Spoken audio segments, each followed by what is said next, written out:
pictures of ICE officials outside a business in Newark, New Jersey as part of a migrant bus. Good evening. Thanks for being with us. I'm Steve Lacey. And I'm Natasha Verma. Newark, not the only city where ICE agents were on the ground. Take a look at this video. ICE agents in Boston, a sanctuary city just like New York City, where federal agents say they targeted and took several wanted people into custody, including an MS-13 gang member. The Trump administration saying it's focusing on going after criminals who are in the U.S. illegally first. We have Fox 5 live team coverage for you tonight. Sharon Crowley has the latest on the birthright citizenship battle and other news out of the Trump administration. All right, let's start, though, with Jessica Formoso live in Newark's Ironbound section with more on what we know about today's migrant bust. Jess. Steve and Natasha, we're learning tonight from immigration advocates that federal agents were here at the Ocean Seafood Depot on Adams Street, and when they got here, they demanded to see the employees' documentation. Now, I spoke to Rafael Chavez. He's with New Labor. He's an immigration advocate who tells me that the agents showed up here and they did detain 3 people. Now, take a look. This here is Ocean Seafood Depot. It's a fish market and a warehouse. According to Chavez, at around 11:30 this morning, he received a call from a relative from an employee of Ocean Seafood Depot saying ICE agents were inside. When he and his colleagues arrived, he didn't notice anything unusual. He says they didn't see any federal marked vehicles, so they circled around the block, and as they were making their way back up, that's when they saw agents walking out of the building. Chavez went inside, and once he got in there, he was able to speak to the manager, who he says was shaken. He told him that the agents came inside, showed no warrant, and within seconds they were inside the warehouse. Chavez says they rounded up a total of 8 people, 4 females, all mothers, and 4 men. The women, Chavez says, showed ID, and the ICE agents took their fingerprints and gave them a slip to appear in court next month. As for the men, one was an American citizen. They let him go.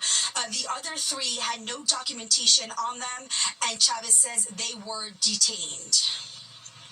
When we realized ICE is inside, because they come out like a 7 members of ICE come out, and I see they went to different cars, and it just looked like a regular cars. So it was unmarked vehicles they were in? Yeah, exactly.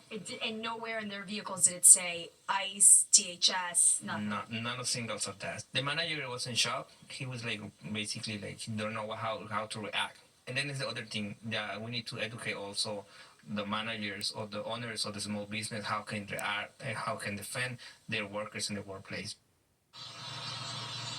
And Mayor Ras Baraka putting out a statement saying U.S. Immigration and Customs Enforcement agents raided a local establishment in the city of Newark, detaining undocumented residents as well as citizens without producing a warrant. One of the detainees is a U.S. military veteran who suffered the indignity of having the legitimacy of his military documentation questioned. He went on to say that this was a violation of the 4th Amendment of the U.S. Constitution. Now, after receiving the mayor's statement and talking to Chavez, Chavez tells us that this was not the only operation that took place in the city of Newark today. He believes there were more agents and different establishments throughout the city. Now, the mayor will be holding a press conference tomorrow, and we'll be learning more as to what exactly took place here today. I can tell you this, Natasha and Steve, that I spoke to other business owners in this area as well as residents, and they're scared. One business owner telling me that a lot of her clients are undocumented,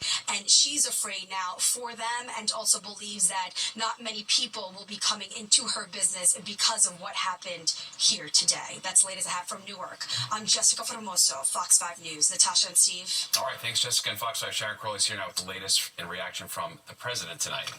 Even Natasha, President Trump says that he plans to appeal a federal judge's ruling temporarily blocking his executive order denying birthright citizenship. The judge calling Trump's executive order, quote, blatantly unconstitutional. Now, the 14th Amendment to the Constitution guarantees citizenship to those born on U.S. soil, even if their parents entered the country unlawfully. Now, Monday, President Trump signed an executive order denying citizenship to those born after February 19th whose parents are in the country illegally. The executive order also forbids U.S. agencies from issuing any document or accepting any state document recognizing citizenship for such children. Now, Trump's order drew immediate legal challenges across the country, including in this area. The president cannot unilaterally rewrite the Constitution. As New York State's Attorney General, I will enforce our state's law, and I'll be not distracted by all of the noise that's coming from Washington, D.C., and will not sit idly by while the Constitution is being undermined. President Trump also speaking to business leaders virtually at the World Economic Forum in Davos, Switzerland. He continues to play up the American business climate while saying he's willing to get tough on trade deficits with tariffs. Trump has already threatened tariffs on China, Mexico, Canada, Russia, and the European Union as an incentive to force foreign nations to make goods in America. My message to every business in the world is very simple. Come make your product in America, and we will give you among the lowest taxes of any nation on earth. We're bringing them down very substantially, even from the original Trump tax cuts. But if you don't make your product in America, which is your prerogative, then very simply you will have to pay a tariff. And we're also following developments on Capitol Hill. The president's controversial pick for Defense Secretary Pete Hegseth made it through a procedural vote today. However, Democrats and now some Republican senators still have concerns, so more debate is expected, and the full vote on his confirmation could come as early, Steve, as tomorrow. All right, thanks, Sharon. And we're going to get new information about the assassination of John F. Kennedy. It looks like that's what President Trump believes. His flurry of executive orders continued with one that calls for the release of thousands of classified documents on the 1963 assassination of Kennedy. The order also aims to declassify federal records on the assassinations of Robert Kennedy and Reverend Martin Luther King Jr. And you can stay up to date on the Trump presidency with the Fox Local app on your phone. Just scan the QR code to watch our live newscasts and more wherever you are. All right, turning to the weather, and what a difference a couple of degrees make. We are inching towards the freezing mark as we finish out the work week, but it feels warmer. Yeah, no, I know. Easy to please. There is finally light at the end of this frozen tunnel. Chief Meteorologist Nick Gregory is here with the encouraging news. Nick. Yes, and the other big factor, if you went outside this evening, there's no wind, really, right? So that's a big difference. And the wind blows and these temperatures are like this. It is nasty. There's no wind tonight. These are the highs for the day in the upper 20s. Again, inching closer to that freezing mark. We hit it at Islip out in the Hamptons. Only mid-20s on Sussex was 30 down at Belmar. Right now, though, it has to be another cold night. 9 Sussex, 21 White Plains, 17 Belmar, 25 in Midtown, low 20s into Connecticut. But this is encouraging. Again, we're 6 to 9 degrees warmer than just 24 hours ago. Again, the wind not that much, mostly westerly at about 5 to 10 miles per hour. This system off to the north and west, that's not going to really be bothering us at all. In fact, it's going to just kind of fall apart. So you'll see in our futurecast overnight, just a few clouds. We'll get down, though, to a cold 20 in the city. Again, you saw some single digits to about 10 in those colder spots north and west. Tomorrow, well, there we go. We'll probably hit about 33, I think, in the city. Some areas in central Jersey may reach the mid-30s. That's an improvement. Upper 20s about 30 in the northern suburbs out to the east end. Tomorrow night, again, another cold night. We're going to take a little step backward. Teens in the city, low single digits north and west, and a cold Saturday despite some sunshine, only around 30. But by Sunday, we have a shot at 40 degrees, Natasha. Ooh, lucky us. Yeah. All right, Nick, thank you. Fire crews in Southern California are battling 2 new fires, including the Hughes Fire north of LA, which has put an estimated 50,000 people under evacuation orders. However, firefighters say that they are making progress with the Hughes Fire, which is now almost 25% contained. And today, California approved a $2.5 billion fire relief package, in part to help the LA area recover from the fires. The package includes evacuations, removing hazardous waste, and sheltering survivors. Lawmakers also approved $4 million for local governments to rebuild and $1 million to support school districts and help them rebuild facilities. Yankees legend Mariano Rivera and his wife Clara accused of covering up child sex abuse allegations during a summer camp trip sponsored by their church. A recent lawsuit claims the Riveras flew from New York to Florida to investigate after the alleged victim's mother expressed concerns about her 11-year-old daughter's safety. But rather than take action, the lawsuit says the couple intimidated the girl into staying silent about the alleged abuse by an older child. The Rivera's lawyer calls the allegations completely false. Well, a family desperate for answers tonight. After a man is beaten to death and robbed in the back of a livery cab, well, police now searching for the 2 men they say are responsible. Hear from the victim's daughter straight ahead. Plus, a new push for more money for city parks with a $95 million price tag. Watching the 10 o'clock news. Demonstrators rallying outside City Hall today, calling on the mayor to invest more money in local parks. This comes after Adams released a preliminary budget, and critics say that there's not enough funding to adequately maintain the city's parks and open spaces. They're asking Adams for $95 million to create 1,000 new jobs and to restore and enhance the city's parks. For 2 years, the Parks Department has faced targeted staffing cuts and hiring freezes, much like today. And the impact is clear. Unsafe conditions, neglected spaces, and workers stretched too thin to meet the needs of the communities they serve. Was released and didn't. Park supporters say the funding will also help improve public safety. A disturbing crime in Coney Island. Police looking for two men they say are responsible for a deadly robbery in a livery cab. They're accused of attacking a 53-year-old man who was in the back seat, Punching him and stealing the chain off his neck. The victim later died. Fox 5's Kendall Green talked to his daughter and has the latest. Tuesday's murder of a livery passenger has left a wife missing her husband and two daughters without their father, 53-year-old Michael Shalanchik. He loved music, basketball, and more than anything, his family. He's an amazing father, and he was everything to his kids, and this is such a tragic loss. That was the voice of Shalanchik's daughter, Taylor. Police say around 6:15 that evening, they got a robbery call at West 5th Street and Neptune Avenue in Brooklyn. That's where they found him unconscious in the back seat of a livery vehicle, just 2 days before his birthday. According to his family's post on GoFundMe, Shalanchik was senselessly beaten for his chain necklace. Police released this video of the two suspects they believe did it, both seen in black hooded jackets. Yeah, they ripped the door open. They started wailing on him. He told the driver, go, but I'm not gonna blame the driver. It's a lot. As advocates for taxi drivers, hopes his murder drives a policy change. The driver cannot, because of the TLC laws, lock the doors. The New York State Federation of Taxi Drivers says Shalanchik's death was preventable in a press conference taking aim at that law. They issued a letter to TLC's commissioner saying the policy endangers the lives of both drivers and passengers. Because we've seen over and over again that a cab is stopped at a red light, at a stop sign, or stuck in traffic, and a stranger, a criminal, just comes and opens the door, robs the passenger, and takes off. And I really hope that the city that he was born and raised in and he loved will change, because this is just such a tragedy.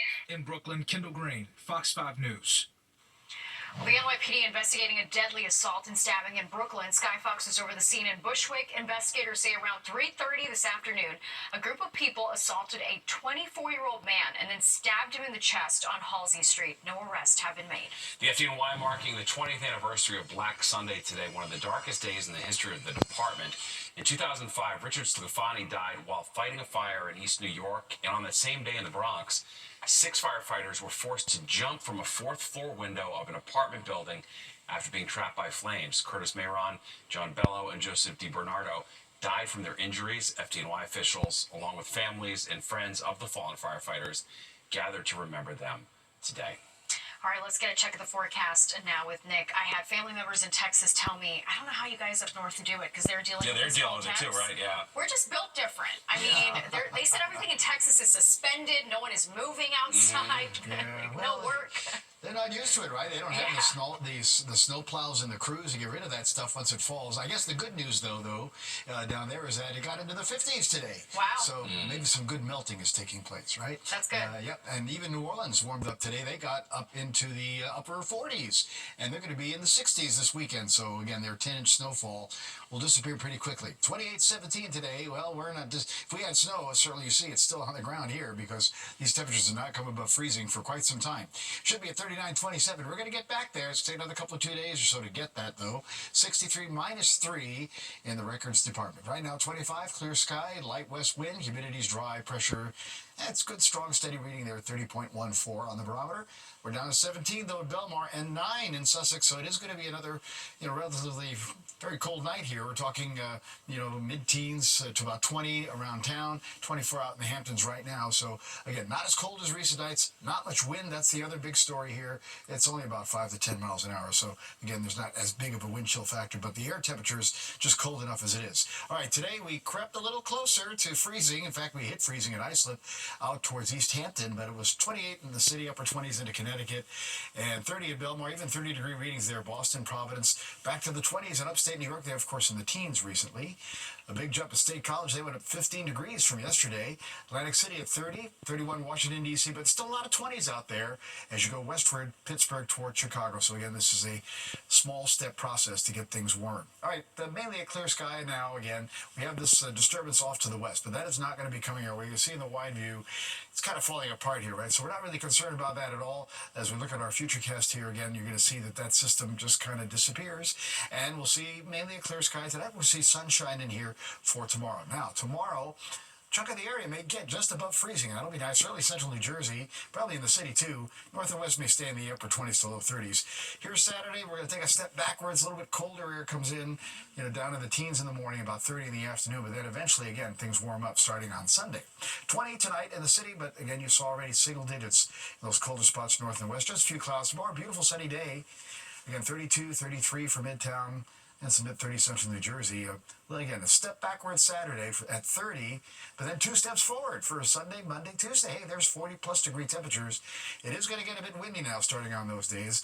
Still no storms in sight, but maybe a little threat, some snow showers Wednesday, and we're back to the mid-30s from then into Thursday. Stephen, yeah, almost on January. That's a win. All right, thanks, Nick. Well, some familiar titles and faces vying for this year's Oscars. But there are also some that are head scratchers and have some of us saying, what are these Oscar-nominated movies?